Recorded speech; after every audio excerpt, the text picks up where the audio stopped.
আসসালামু আলাইকুম। বাংলার সংবাদে সবাইকে স্বাগত জানাচ্ছি। আমি নাইম ফাথুম মুবিন। সংবাদ শিরোনাম। বাংলাদেশের সর্বশেষ গুরুত্বপূর্ণ আপডেট সংবাদে আপনাকে স্বাগত। শুরুতেই সংবাদ শিরোনাম, পরে বিস্তারিত। প্রথমেই জানাবো, মাইকে ঘোষণা দিয়ে পুলিশের উপর হামলার অভিযোগ আওয়ামী লীগ নেতাকর্মীদের নামে। পাবনার সুজানগরে মাইকে ঘোষণা দিয়ে পুলিশের উপর হামলার অভিযোগ উঠেছে। এই ঘটনায় সুজানগর থানার ভারপ্রাপ্ত কর্মকর্তা ওসি ও এক কনস্টেবল আহত হয়েছে বলে জানিয়েছে পুলিশ। আজ 4:30টার দিকে উপজেলার মথুরাপুরের দোপপাড়া এলাকায় এমন ঘটনা ঘটে। বিষয়টি নিশ্চিত করেছে পুলিশ সুপার মোহাম্মদ সুপিউল্লাহ। আহতরা হলেন সুজানগর থানার ওসি মোজাফফর হোসেন ও কনস্টেবল সবুজ। এবারে জানাবো, শিক্ষার্থীদের সঙ্গে টাল্টিপাল্টি করবেন না, প্যাকেট করে লন্ডনে পাঠিয়ে দেব বিএনপিকে, বললেন নাসির উদ্দিন পাটোয়ারি। বর্তমান শিক্ষামন্ত্রী শিক্ষার্থীদের সঙ্গে যে তামাশা শুরু করেছে তার কঠোর জবাব দিয়েছেন নাসির উদ্দিন পাটোয়ারি। তিনি বলেছেন যে শিক্ষার্থীদের নিয়ে যদি টাল্টিপাল্টি করেন তাহলে বিএনপির নেতাকর্মীদেরকে ধরে ধরে তারপর প্যাকেট করে আগের মতো পলাতক লন্ডনে পাঠিয়ে দেওয়া হবে বলে কঠোর হুঁশিয়ারি দিয়েছেন তিনি আরও জানান, আগে জীবন তারপর পরীক্ষা। শিক্ষার্থীরা এই মুহূর্তে পরীক্ষা দিতে পারবে না, এটি শেষ কথা এবং চূড়ান্ত কথা। যতক্ষণ পর্যন্ত শিক্ষার্থীদের সঙ্গে এই ধরনের আচরণ করা হবে এই মুহূর্তে, সেটা আমরা মেনে নেব না বলে জানানো হয়েছে। এদিকে মিঠামইন উপজেলা বিএনপির সভাপতিকে কুপিয়ে হত্যা। কিশোরগঞ্জের মিঠামইন উপজেলা বিএনপির সভাপতি জাহিদুল আলম জাহাঙ্গীরকে তার নিজ বাড়ির সামনে আজ কুপিয়ে হত্যা করেছে দুর্বৃত্তরা। সবাই বলাবলি করছে যে বিএনপি ক্ষমতায় থাকার পরও তার নেতাকর্মীদেরকে রক্ষা করতে পারছে না। তারা কিভাবে বর্তমান রাষ্ট্র কাঠামো আসলে তারা রক্ষা করবে? এই মুহূর্তে বিএনপির এই ধরনের কার্যক্রমে সবাই হতাশার মধ্যে পড়েছে। বিএনপির এই বিষয়গুলো সবার জন্য খুব বেশি সমস্যার সৃষ্টি করছে বলে অভিযোগ করছে অনেকেই। এরপর জানাবো, যুবদল নেতাকে কুপিয়ে হত্যা, মরদেহ নিয়ে নেতাকর্মীদের বিক্ষোভ। যশোরের বাঘারপাড়ায় রুবেল হোসেন নামের এক যুবদল নেতাকে কুপিয়ে হত্যার ঘটনা ঘটেছে। এই ঘটনায় নিহতের মরদেহ নিয়ে সড়কে অবরোধ করে বিক্ষোভ করছেন দলীয় নেতাকর্মীরা। স্বজন এবং এলাকাবাসী সময় বিক্ষুব্ধ জনতা হত্যাকাণ্ডে অভিযুক্ত হিসেবে দাবি করা এক যুবকের বাড়িতে অগ্নিসংযোগ করেছে।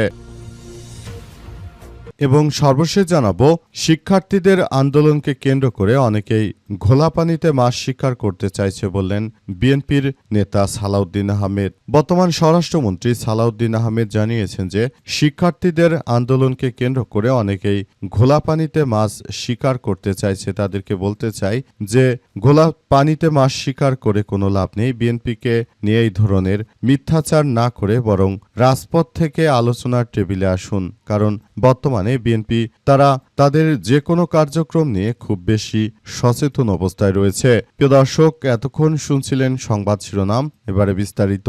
তবে তার আগে বন্ধুরা অনুরোধ থাকবে, এই সংবাদটিতে একটি লাইক দিন। এই চ্যানেলে আপনি নতুন হয়ে থাকলে আমাদের সংবাদটি দেখতে দেখতে চ্যানেলটি সাবস্ক্রাইব করে রাখুন। কমেন্ট করে বন্ধুরা আপনার মূল্যবান মতামত জানিয়ে দিন আপনি বিশ্বের কোন দেশ থেকে বা বাংলাদেশের কোন স্থান থেকে আমাদের সংবাদটি দেখছেন এবং শুনছেন। আর বন্ধুরা, সংবাদটি আপনার সোশ্যাল মিডিয়া ফেসবুকে শেয়ার করে বন্ধুদেরও দেখার সুযোগ করে দিন। গাজা যুদ্ধে আপনি যদি নিরীহ ফিলিস্তিনিদের ভালোবেসে থাকেন বন্ধুরা, কমেন্টে ইয়েস লিখে পুরো বিশ্বকে আমাদের এই তাজা আপডেটটি দেখার সুযোগ করে দিন। এবারে বিস্তারিত। যুবদল নেতাকে কুপিয়ে হত্যা, মরদেহ নিয়ে নেতাকর্মীদের বিক্ষোভ। যশোরের বাঘারপাড়ায় রুবেল হোসেন 38 নামের এক যুবদল নেতাকে কুপিয়ে হত্যার ঘটনা ঘটেছে। এই ঘটনায় নিহতদের মরদেহ নিয়ে মহাসড়ক অবরোধ করে বিক্ষোভ করছেন দলীয় নেতাকর্মীরা। স্বজন এবং এলাকাবাসী এ সময় বিক্ষুব্ধ জনতা হত্যাকাণ্ডে অভিযুক্ত হিসেবে দাবি করা এক যুবকের বাড়িতে অগ্নিসংযোগ করেছে। আজ সন্ধ্যা উপজেলার খাজুরা তেলপাম্প এলাকায় যশোর মাগুরা মহাসড়কে এই বিক্ষোভ কর্মসূচি পালিত হয়। প্রায় আধা ঘন্টা ধরে চলা কর্মসূচিতে নিহত রুবেলের স্বজন, প্রতিবেশী এবং বিভিন্ন শ্রেণী পেশার মানুষ অংশ নেন। তারা হত্যাকারীকে দ্রুত গ্রেপ্তার করে দৃষ্টান্তমূলক শাস্তির দাবি জানিয়েছেন। বিক্ষোভ চলাকালে উত্তেজিত জনতা তেলিধন্যপুরা গ্রামের বাসিন্দা রাব্বিকে হত্যাকাণ্ডের সঙ্গে জড়িত দাবি করে তার বাড়িতে আগুন ধরিয়ে দেয়। খবর পেয়ে পুলিশ ও ফায়ার সার্ভিসের সদস্যরা ঘটনাস্থলে গিয়ে আগুন নিয়ন্ত্রণে আনেন। এর আগে সোমবার বেলা 11:30টার দিকে উপজেলার খাজুরা পুলিশ ক্যাম্পের সামনে রুবেল হোসেনকে কুপিয়ে হত্যা করে পূর্বশত্রুতার জেরে এই হত্যাকাণ্ডের ঘটনা ঘটেছে বলে প্রাথমিকভাবে ধারণা করছে পুলিশ। রুবেলের বন্দবিলা ইউনিয়ন যুবদলের যুগ্ম সাধারণ সম্পাদক এবং পেশা একজন কুরিয়ার সার্ভিসের কাভার্ড ভ্যানের চালক ছিলেন তিনি। উপজেলার তেলিধন্যপুরা গ্রামের মন্তাজ ঢালির ছেলে। পুলিশ ও স্থানীয় সূত্র থেকে জানা গেছে যে সোমবার সকালে রুবেল বাইরে থেকে কাভার্ড ভ্যান চালিয়ে খাজুরায় আসেন এবং কাভার্ড ভ্যানটি যশোর-মাগুরা আঞ্চলিক মহাসড়কের পাশে খাজুরা তেল পাম্পে রেখে পাশের বাড়িতে যান। পরে সেখান থেকে হেঁটে তেল পাম্পের দিকে যাওয়ার সময় 11টার দিকে খাজুরা পুলিশ ক্যাম্পের সামনে পৌঁছান। এ সময় রুবেলের পথরোধ করে তার বোনের দেবর একই গ্রামের আব্বিস সহ আরও বেশ কয়েকজন এ সময় তাকে বেধড়কভাবে কুপিয়ে হত্যা করেছে। শিক্ষার্থীদের সঙ্গে টাল্টিপাল্টি করবেন না, প্যাকেট করে লন্ডনে পাঠিয়ে দেব বিএনপিকে নাসির উদ্দিন পাটোয়ারি। এবার বিএনপিকে কঠোর হুঁশিয়ারি দিয়েছে নাসির উদ্দিন পাটোয়ারি। তিনি বলেছেন যে বর্তমান শিক্ষার্থীদের সঙ্গে বিএনপি যে টাল্টিপাল্টি শুরু করেছে সেটা মেনে নেওয়া হবে না। তিনি আরও জানিয়েছেন যে এই ধরনের টাল্টিপাল্টি আসলে আমরা কোনোভাবেই মেনে নেব না। আমরা মনে করি যে এই ধরনের টাল্টিপাল্টি সবকিছু বাদ দিয়ে তারপর ভালো হতে হবে। যদি আপনারা ভালো হতে না পারেন তাহলে ভবিষ্যতে আপনাদেরকে আরো ভয়াবহ বিপর্যয়কর পরিস্থিতির মধ্যে পড়তে হবে বলে কঠোর হুঁশিয়ারি দিয়েছেন তিনি। মূলত নতুন করে সবকিছুকে সুন্দরভাবে পরিচালিত করার মধ্য দিয়ে মূলত এগিয়ে যেতে হবে বলে জানানো হয়েছে। নাসির উদ্দিন পাটোয়ারি জানান যে যারা এই ধরনের ঘটনাগুলো ঘটায় তাদেরকে আমি বলতে চাই যে তোমরা মানুষ হিসেবে অত্যন্ত লজ্জাস্কর ব্যক্তি। তোমরা নিজের দলকে ঠিক করতে পারো না, আবার সাধারণ